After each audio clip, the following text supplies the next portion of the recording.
네, 여러분 안녕하세요. 네, 저 건국대학교 생명과학 특성학과 조명환 교수입니다. 근데 제가 사실 교수라는 직함 말고요, 또 다른 별명이 하나가 있는데 꼴찌 박사예요.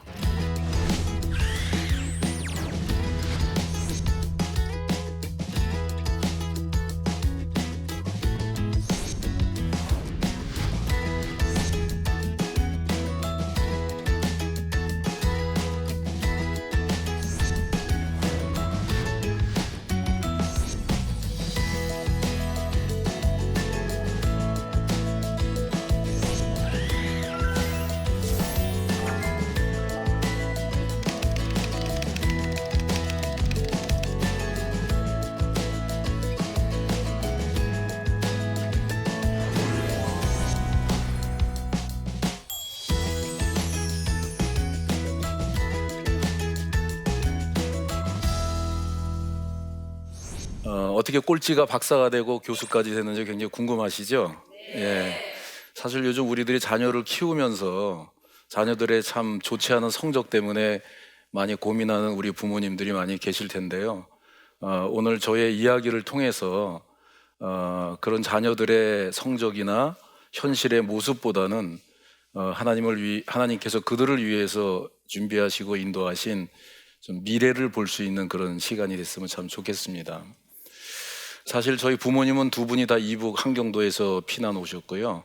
저희 아버님이 17살 때 고등학교 1학년 때 혼자 오셔가지고 굉장히 어려운 생활을 하셨어요.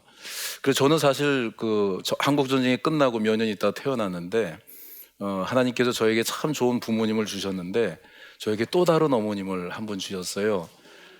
미국에 있는 세이브 더 칠드런 아동 구호 단체를 통해서 제가 태어나자마자 원조를 받게 됐어요. 그래서 네브라스카 세인트 폴에 살고 있는 에드나 넬슨이라고 하는 여성분이 제가 태어났을 때부터 이제 도와주기 시작했어요. 그래서 이분이 이제 매달 저에게 15달러씩 보내주셨어요. 근데 이게 무려 몇 년이나 갔냐면요, 45년간이 갔어요. 예, 제가 교수 생활을 하고 있는데도 제가 45살 때까지 매달 15달러를 이렇게 보내주셨는데, 우리 어머님이 매달 이렇게 보내주면서 돈만 보낸 게 아니라 굉장히 사랑의 편지도 써 보내주셨는데요. 그 편지 맨 마지막에 변하지 않는 문장이 45년간 저한테 배달이 됩니다. 그것이 바로 하나님이 너를 사랑한다. God loves you. Trust His love. 하나님이 너를 사랑하는 것을 믿어라. I pray for you. 난 너를 위해서 기도하고 있다. 이 문장은 45년 동안 매달 똑같이 저한테 이제 배달이 됩니다. 근데 제가 사실 어머니를 참 보고 싶었는데 미국에서 공부하고 있을 때도 간다고 해도 어머님이 오지 말라고 하시더라고요. 아마 어머님은 그 오른손이 하는 거를 왼손이 모르게 하고 싶었던 것 같아요. 근데 제가 교수 생활을 하고 있을 때 어머님이 우리 나이로 99세가 되던 해요. 에드나 어머님은 평생 싱글로 독신으로 104세를 사셨어요. 예. 근데 99세가 되던 해에 아무리 생각해도 이렇게 그냥 가면 제가 어머니를 살아생전에 보기 어려울 것 같았어요. 그래서 또 가겠다 그러면 어머님이 오지 말라고 그럴 것 같아서 그냥 주소 하나만 들고 찾아갑니다. 그래서 그 네브라스카에 있는 작은 마을을 찾아가게 되는데 바로 저 2층 하얀 2층 집이 어머님이 살고 있는 집이었어요. 그래서 이제 들어갔더니 이제 동생분하고 살고 있었는데요. 어머님은 2층에 계시다가 그러는데 이상하게 제가 거기서 2시간을 기다려야 했어요. 어머님은 2층에 계신데 어머님은 2시간 동안 내려오지 않았어요. 그래서 그때 저는 굉장히 이해도 안 됐고 놀랬지만은 기다릴 수밖에 없었어요. 근데 2시간 만에 어머님이 나타나셨는데 그때 어머님이 왜 2시간 만에 나타났는지 알 수가 있었어요. 어머님은 그동안 목욕을 하고 계셨고 머리를 다듬고 계셨고 저 빨간 옷을 입은 분이 에드나 어머님인데 이쁜 귀걸이를 하고 목걸이를 하고 이쁜 루즈를 바르고 이쁜 저렇게 빨간 구두를 신고 2층에 서 계셨어요. 그래서 이때 사실 이 세상에서 가장 아름다운 여성의 모습을 보는 그런 순간이었습니다. 그래서 이때 어머님을 이때가 제 나이가 40살이었어요. 그래서 40살 때 에드나 어머님을 이제 처음 만나게 됩니다. 그래서 여기서 일주일 동안 어머니와 지내면서 정말 인생에서 가장 아름다운 시간을 같이 이제 보내게 돼요. 지금 보니까 너무 감사한 게 정말 그 저를 위해서 늘 45년간 기도해주고 하나님의 사랑을 전해준 그러한 사람을 하나님께서 보내주셨어요.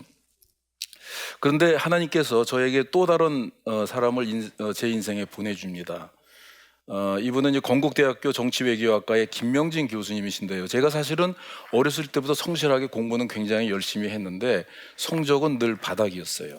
근데 결정적으로 대학을 가야 되는데 결국은 성적이 안 돼서 대학을 가지 못하고 쩔쩔매고 있을 때 이분이 갑자기 나타나서 저희 집에 오셔서 제 적성에도 맞지 않았지만은 비인기 학과였던 그 당시에 건국대학교의 미생물공학과를 소개해줘서 여기를 겨우 들어가게 돼요. 지금은 생명공학이 굉장히 인기 있는 시대지만은 이때만 해도 생명공학이 우리나라의 단어가 없을 때예요. 그러니까 사실 아무도 진학을 안 했죠. 그래서 물론 저는 그쪽 전공은 아니에요. 저는 문과 학생이었는데 거기가 들어가면 들어갈 수 있다는 말로 제 적성과 맞지 않았지만은 들어가게 됩니다. 이렇게 해서 대학을 들어가는데 3월 5일 날 대학 입학식 날에 어머님이 저를 불러요. 그러면서 저한테 이제 선물을 봉투를 주시는데 열어보니까 돈은 아니었고 역대하 16장 9절 말씀이었어요. 어머님이 저를 불러서 하시는 말씀이 명환아 정말 이런 얘기해서 미안한데 네 머리로는 되는 게 아니다 그러는 거예요. 그러니까 너는 지금 꿈이 교수라고 하는데 너는 지금 머리가 좋지 않아서 아무리 열심히 해도 성적이 좋지 않은 것이 지금까지 검증이 됐기 때문에 네가 대학도 결국은 이렇게 적성에도 맞지 않는 과를 들어가지 않았냐. 그러면 네가 교수가 되고자 한다면은 이제는 네 머리로 되는 게 아니고 하나님이 도와줘야 된다. 그래서 전심으로 하나님을 향해라. 향하게 되면은 하나님이 네 속에서 일을 하게 해야지 네가 하려고 하면 안 된다. 이제 그런 말씀을 주세요. 그래서 결국은 이제 역대하 16장 9절 말씀이 저의 인생을 끌고 오는 큰 이제 원동력이 됩니다. 그리고 그때 대학 들어갔을 때 제가 목사님의 설교에 큰 은혜 받은 말씀이 바로 잠언 12장 24절 말씀이에요.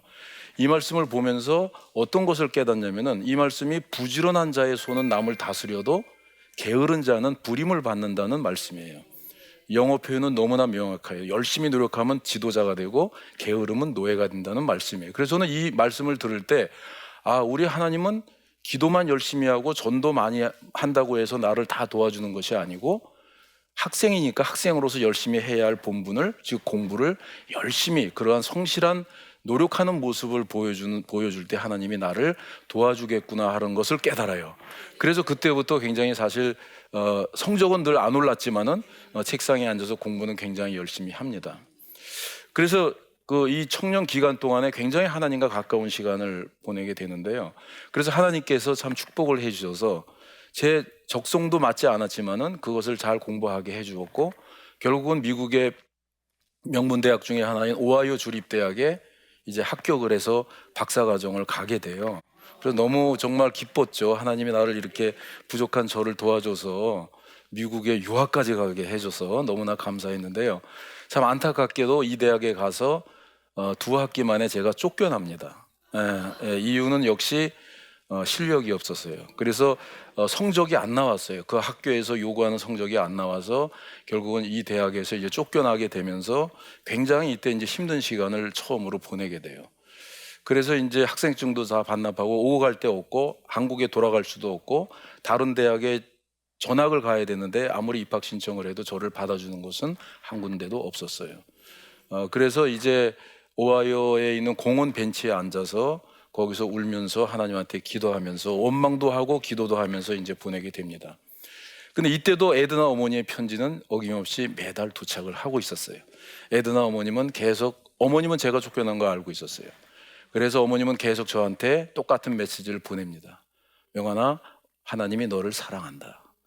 하나님이 너를 사랑하는 걸 믿어라. 그러나 저는 하나님이 어떻게 저를 사랑하는 것 같지 않습니다. 근데 제가 왜 사랑한다면은 왜 내가 오하이오 공원 벤치에서 이렇게 지내고 있어야 됩니까? 이제 그렇게 어려운 시간을 이제 보내고 있습니다. 그래서 기도를 하면서 그래도 하나님은 나를 사랑하지, 그거를 신뢰하면서 계속 기도를 하고 있는데 하나님께서 드디어 저에게 또 역사를 하기 시작해요. 저에게 참 또 귀한 분을 하나님께서 제 인생에 보내주는데 아리조나 대학의 찰스 스털링 교수를 보내줬어요.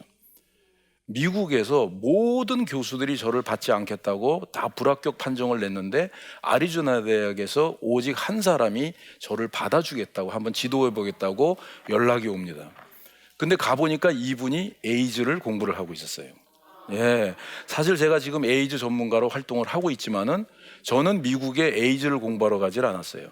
저는 유전공학을 공부하러 갔어요. 그런데 미국에서 한 사람이 저를 받아보겠다고 했는데 그분이 에이즈를 하는 분인데 제가 어떻게 해야 되겠어요?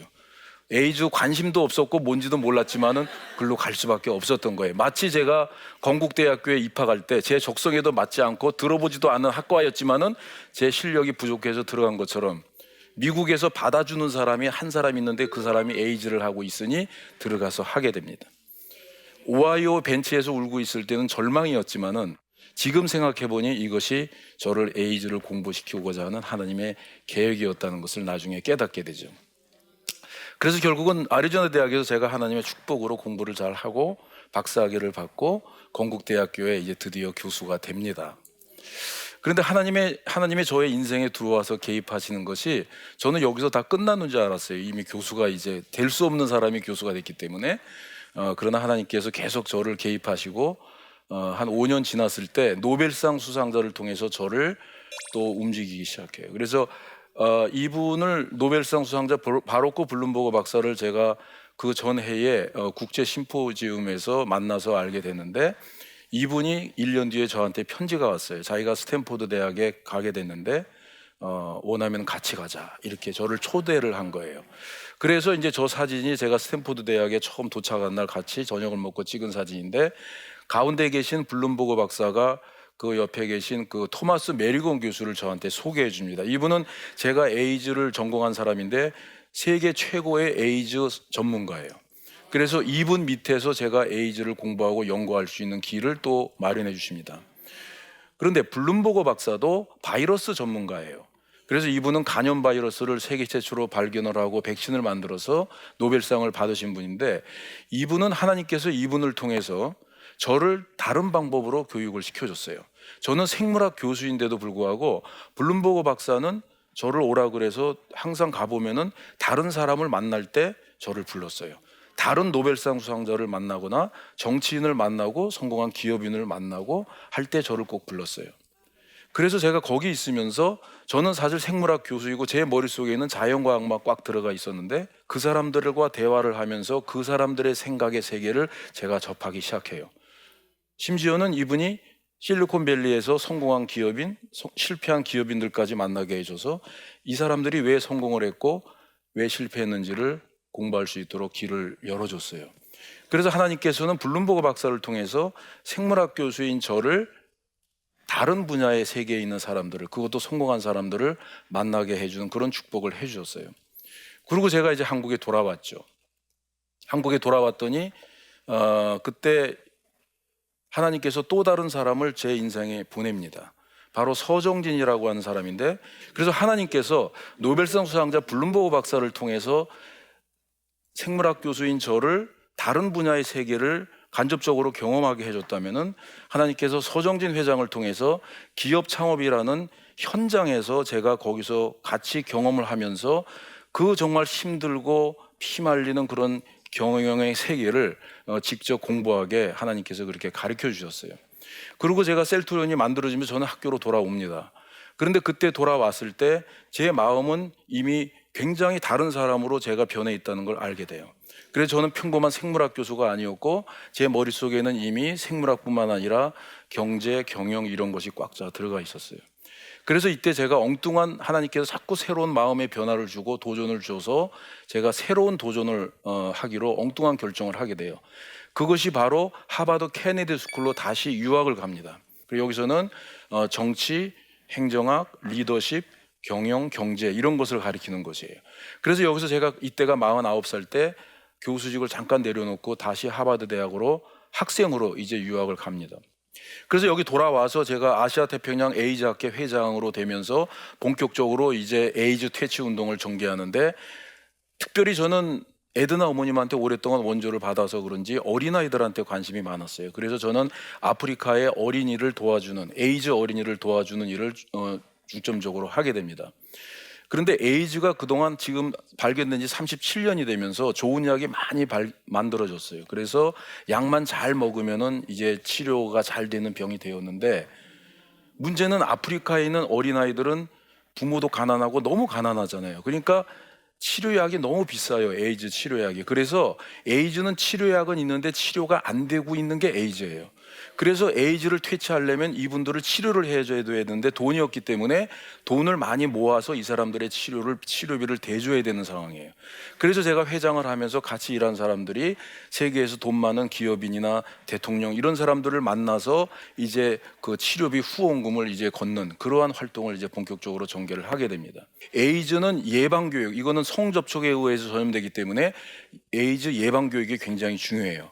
그래서 이 한류 스타를 이용하니까 젊은이들한테 엄청난 메시지가 전파가 이제 될 수가 있다는 걸 알게 돼요. 그전에는 생명과학을 이용해서 에이즈 퇴치 운동을 했다고 하면은 케네디 스쿨 갔다 오고 나서부터는 생명과학과 사회과학과 인문학이 통섭이 된 그런 전략으로 에이즈 퇴치 운동을 이제 벌이게 됩니다.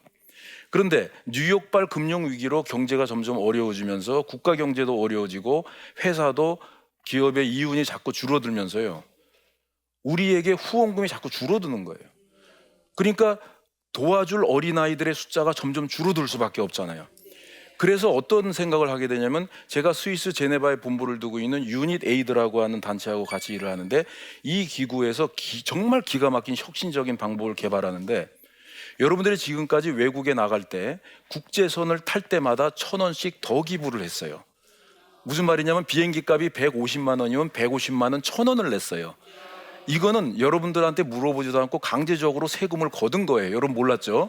1,000원을 걷어서 그 1,000원을 국가에서 걷어서 이 기구에다 우리나라에서 갖다 줍니다. 그렇게 해서 여러분들이 비행기 탈 때마다 1,000원씩 더 내신 거로 1년에 얼마 거치는지 우리나라에서 200억이 거쳐요. 그래서 전 세계에서 8개 국가가 이런 제도에 참여하고 있는데 5년 동안 2조 2천억을 모았어요. 5조 동안. 네. 우리가 이거를 고통 없는 후원금이라고 했어요. 왜 그러냐? 여러분이 지금 1,000원을 더 낸다 그래서 아까워 이런 생각 안 들잖아요. 왜 그러냐면 전체 비행기 값에 비해서 1,000원이 너무 작기 때문에 고통을 안 느껴요. 그러나 여러 사람이 참여하면 큰 돈이 될 수 있는 거죠. 그래서 이 돈을 가지고 우리가 에이즈, 말라리아, 결핵, 아프리카 어린아이들을 100만 명을 지금 치료를 해주고 있습니다. 저는 이런 일을 하면서 그 에드나 어머니의 15달러가 많이 생각이 났어요. 저는 에드나 어머니의 15달러가 오병이어의 기적을 일으켜서 2조 2천억이 됐다고 저는 믿습니다. 예.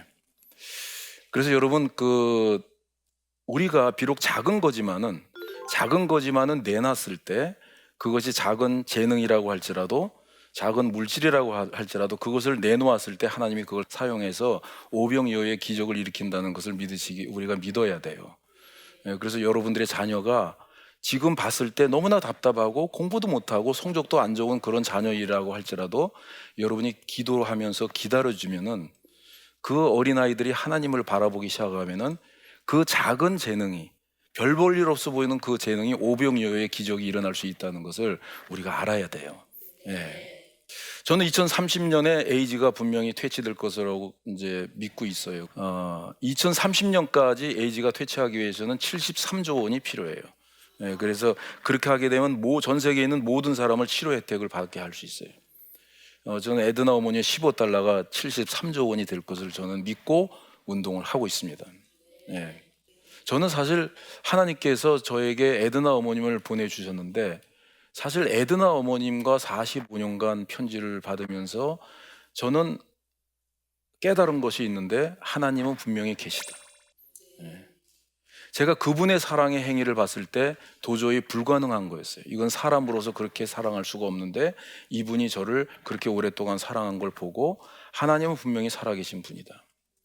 비록 저는 가난해서 외국의 원조를 받을 수밖에 없는 그런 환경에서 성장을 했고, 또 평생 공부도 잘하지 못해서 대학도 제 실력으로 갈 수 없는 실력이었지만은 저는 하나님을 계속 의지하고 그렇게 살아올 수 있었던 것은 하나님께서 에드나 어머님을 통해서 저에게 하나님은 너를 사랑하고 있다, 내가 너를 사랑하고 있다는 걸 믿어라, 이것을 계속 이제 메시지를 전해 주셨죠.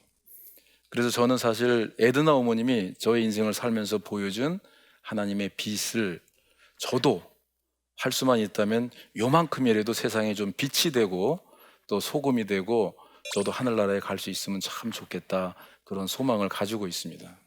그 역대하 16장 9절 말씀이 영어 성경에 보면은 너의 심장이 온전히 하나님의 심장이냐 이렇게 표현이 되어 있어요. 그러니까 하나님께서는 저의 심장과 하나님의 심장이 하나가 되기를 원하고 계시는 거죠. 이게 바로 전심으로 향하는 거예요. 그래서 제가 지금 생각해 보니까 정말 하나님만 바라봤던 것 같아요. 왜냐면 저는 너무나 공부를 잘하지 못했기 때문에 제가 할 수 있는 게 없었기 때문에 저는 하나님만 바라볼 수가 없었고 하나님이 어떻게 좀 와서 도와주기를 바라는 그런 간절한 마음이 있었던 것 같아요. 그리고 또 에드나 어머님의 메시지처럼 하나님이 저를 사랑한다고 하는 것을 믿었던 것 같아요. 왜 그러냐면요, 우리가 일이 잘 안 풀리고 공부해도 공부가 안 늘고 하면요, 나는 버림받은 사람인가? 내 인생은 나고자인가? 이렇게 생각하기 쉽잖아요. 그런데 그런 환경 속에서도 저는 사실 가난해서 외국의 원조를 받을 수밖에 없는 그런 환경에서 성장을 했고, 공부를 해도 성적이 늘 바닥이었던 그런 어렸을 때 시절을 보냈기 때문에 어떻게 생각하면은 나는 이미 완전히 떨어지는 사람이야, 나는 저렇게 멀리 뒤처지는 사람이야, 그런 인생이야, 이렇게 사실을 생각할 수 있었을 것 같아요. 그런데 그 에드나 어머님의 메시지, 하나님이 너를 사랑한다, 그 메시지가 계속 태어났을 때부터 45년간 저는 매달 그걸 들었거든요. 하나님이 너를 사랑한다, 그걸 믿어야 된다. 그러니까 그때 제가 자신감이 생겼던 것 같아요. 하나님이 나를 사랑해? 그러면 안 될 게 없잖아요. 예, 그래서 부모님이 나를 사랑한다 그러면은 조금 의심은 갔을 거예요. 왜냐면 우리 부모님이 그렇게 능력이 뭐 부자도 아니었고 막 공부를 많이 한 사람도 아니고 뭐 권력 있는 사람도 아니니까. 그런데 하나님이 나를 사랑한다는 것이 메시지가 계속 제 머릿속에 입력이 되고 마음으로 가고 심장으로 전달이 되니까 그것이 저를 이렇게 끌고 왔던 원동력이 됐고, 그 말씀이 하나님의 사랑을 믿기 때문에 하나님이 결국 제 인생에 들어와서 구체적으로 일을 하신 게 아닌가, 이제 그런 생각이 듭니다.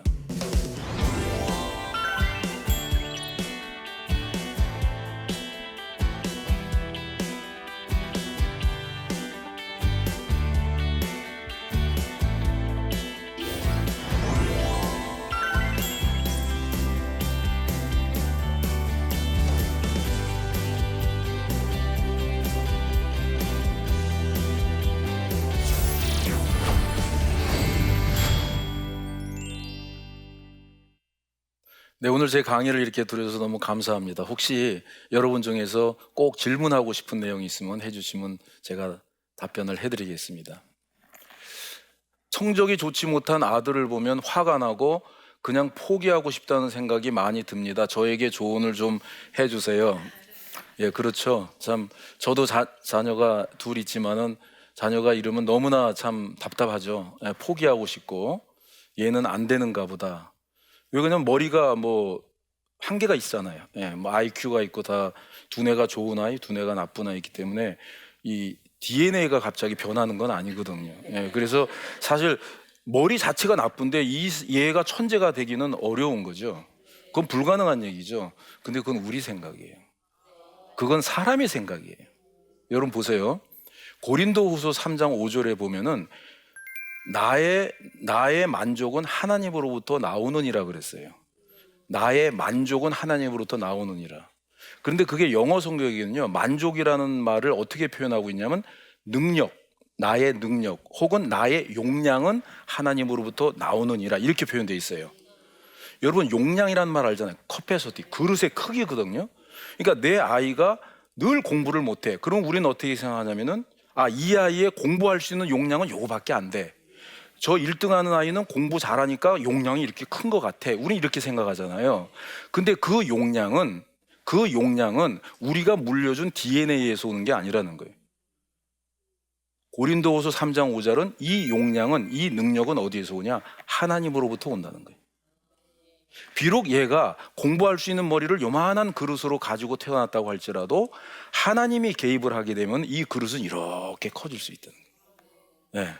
나의 만족은 하나님으로부터 나오느니라. 나의 그릇의 크기는 하나님으로부터 나오느니라. 여러분 저를 보세요. 제가 살아있는 증거잖아요. 네, 저는 어렸을 때도 제가 TV 드라마를 이해를 못해서요. 가족들한테 물어보고 가족들이 막 이렇게 슬퍼해요. 그걸 왜 슬퍼하냐고 물어봐요. 그러면 그거 듣고 제가 막 슬퍼하고 또 근데 기뻐해요. 그럼 막 왜 기뻐하냐고 물어봐요. 그럼 그걸 이 설명을 듣고 제가 기뻐했거든요. 그래서 동생들이 저 별명을 형광등이라고 불렀어요. 형광등. 네. 근데 형광등이 이 꼴찌를 했던 형광등이 결국은 그것도 적성에 안 맞는 전공을 공부를 해서 박사가 되고 교수가 됐잖아요. 네. 근데 저는 제 머리가 그럼 변했냐? 저는 그렇게 생각한대요. 제 머리는 부모님으로부터 제가 태어날 때 받은 그 DNA 그대로예요. 네. 지금도 그대로예요. 그러나 하나님께서 저는 용량을 키워줬다고 봐요. 하나님께서 사람을 필요할 때 보내줘서 저를 공부시키고 훈련시키고 이렇게 해서 저의 커패서티 용량을 이렇게 키워주신 거예요. 그래서 저는 그 말씀을 믿어요. 네. 그렇기 때문에 여러분들이 자녀가 성적이 나쁘고 답답할 때 그냥 혼자서 답답하다고 울지 말고 뒤에서 기도하세요. 하나님이 개입을 하도록 기도하세요. 우리는 그 아이의 용량을 키워줄 수가 없어요. 우리는 먹여주고 재워주고 입혀줄 수는 있지만은 용량을 키워줄 수는 없어요. 그러나 하나님은 그 아이의 머리의 용량을 퍽퍽퍽 이렇게 키워주십니다. 네, 잘하면서. 그래서 정말 우리한테는 든든한 백이 있잖아요. 네, 하나님이 계시잖아요. 네, 하나님이 다 알아서 해주시니까 여러분 걱정하지 말고 하나님한테 계속 기도하세요. 그리고 그 아들을 지금 답답하더라도 기도하면서 기다려주세요. 네, 격려하고. 네, 에드나 어머니 저한테 맨날 대학에서 쫓겨났는데도 하나님은 너 사랑한대. 그게 말이나 돼요? 쫓겨난 저를 하나님은 사랑한대요. 저를. 에드나 어머니 계속 그거를 저한테 일러줬어요. 명하나 그래도 하나님이 너를 사랑한다. 네, 그걸 믿어라. 여러분을 사랑하고 계시고 여러분의 자녀들을 사랑하고 계시고 정말 사랑하세요. 정말 무지무지 사랑하세요. 그러니까 여러분이 우리가 아무리 부족해도요 하나님을 신뢰하면 돼요. 네, 하나님을 신뢰하면 돼요. 하나님이 나를 사랑한다고 믿으면은 그 부족하고 부끄러운 것이 정말 하나님 속에서는 자랑으로 정말 이것이 변한다고 하는 사실을 그 말씀을 나누고 싶어요. 네, 하나님이 여러분을 진심으로 사랑하는 걸 믿어주시기 바랍니다.